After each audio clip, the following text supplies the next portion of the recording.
Cuando hablamos de indígenas, en general, la imagen que aparece siempre en la mente aquí en el occidente es de unas personas semidesnudas con plumas corriendo por todo el alrededor, cazando búfalos o moviéndose por la selva.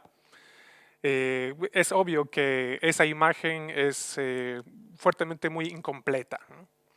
Cuando hablamos de civilizaciones, en general, y sobre todo de las antiguas, en general pensamos de las civilizaciones del Antiguo Egipto, del Medio Oriente, de Mesopotamia, de Grecia, de la India y de China. Pocos saben que a estos 5 círculos y fuentes de civilización del mundo hay que sumar 2 más. Y esos dos centros de civilización humana, origen de civilización humana, se encuentran en las Américas. Una en Centroamérica y la otra en el área andina, que lo que hoy en día es Perú y Bolivia, y bueno, un poco más. ¿Qué es civilización? Civilización es cuando la gente, después de mucho tiempo de evolución en un medio ambiente que es más o menos propicio, en Sudamérica no era por nada propicio, pues tenemos una costa que es prácticamente desértica, luego unas montañas que son muy altas y abruptas, y más allá una selva que es túpida y muy peligrosa. A pesar de eso, las civilizaciones allá supieron desarrollarse y crecer de una manera muy impresionante.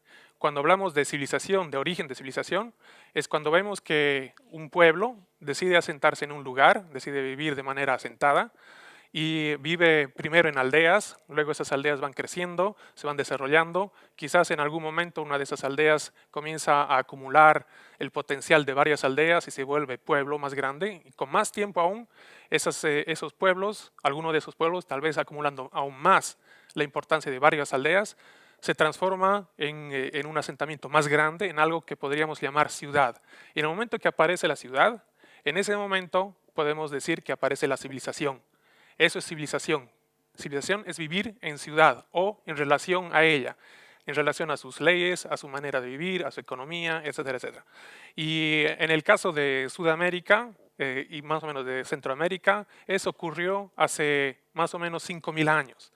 Y no fue un acontecimiento fácil debido a que, como dije, el medio ambiente no solo es muy variado, pero también ocurre de que hay muchos fenómenos naturales como terremotos, como sequías, como diluvios, que hacen la vida ahí muy difícil. Para sobrevivir en ese medio ambiente, que no es muy propicio para el desarrollo, para el asentamiento y el desarrollo, nuestros antepasados indígenas tuvieron que desarrollar una cierta relación con el medio ambiente que nosotros llamamos Pachamama, que la consideramos como un ser viviente, como una entidad viviente.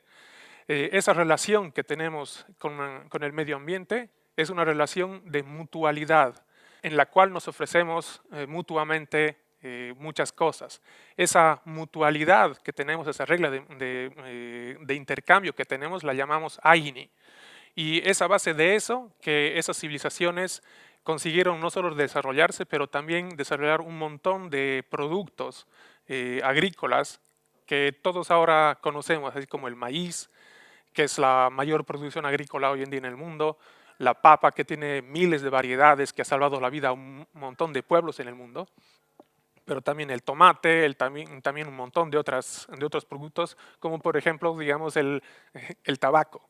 El tabaco que originalmente no es un vicio, sino es un producto que nos ayuda a tener una mejor relación con el mundo y de entrar y de iniciar un trabajo al cual queremos concentrarnos, en el cual queremos esmerarnos.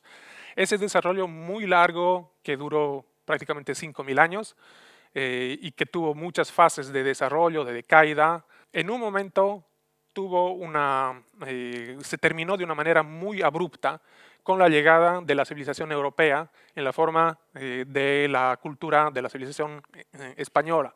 Ese choque, ese encuentro fue una catástrofe humanitaria sin precedente en la historia, que según los estándares de hoy en día sería considerada como un crimen humanitario el más grande jamás perpetrado en la historia humana.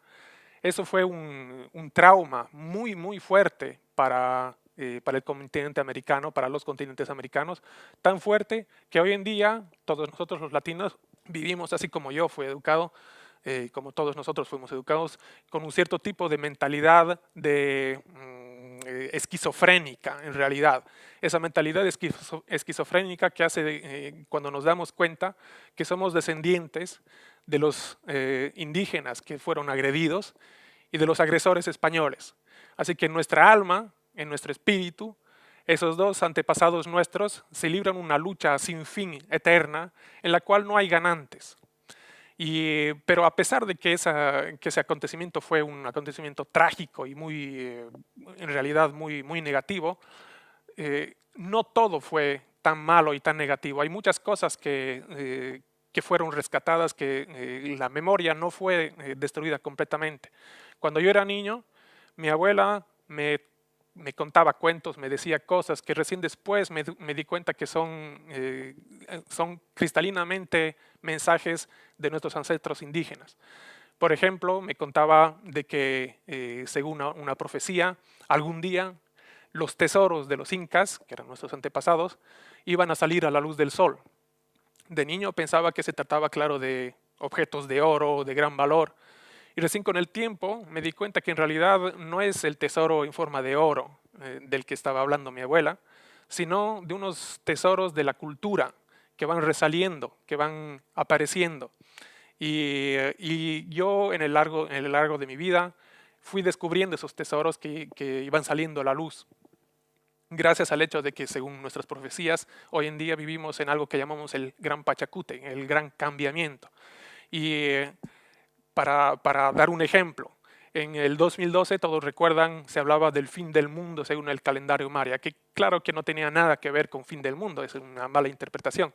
Pero pocos recuerdan, ese mismo año, en octubre del 2012, en Bolivia se ratificó un documento muy importante, que era la Declaración de los Derechos de la Madre Tierra, de la Pachamama. Ese es un mensaje muy importante que viene justamente del legado de nuestros ancestros. Aparte de ese legado, hay otros mensajes que fueron transmitidos y que también quiero compartir con ustedes. Digamos eso justamente del AINI, de la mutualidad, de la vida en la cual compartimos las cosas, así como yo estoy compartiendo en este momento con ustedes. Esa ley ética de la mutualidad, del compartir, también nos ayuda a vivir en comunidad. Nosotros los humanos somos seres comunitarios, vivimos en comunidad. Si queremos vivir bien en esta tierra, en la Pachamama, que ya sabemos que es un ser vivo, si queremos vivir bien, debemos respetar esa ley del AINI y debemos respetar a la Madre Tierra. Esto es lo que quería transmitir a ustedes en este momento. Ese es el legado de mis ancestros, el que estoy compartiendo con ustedes aquí. Gracias.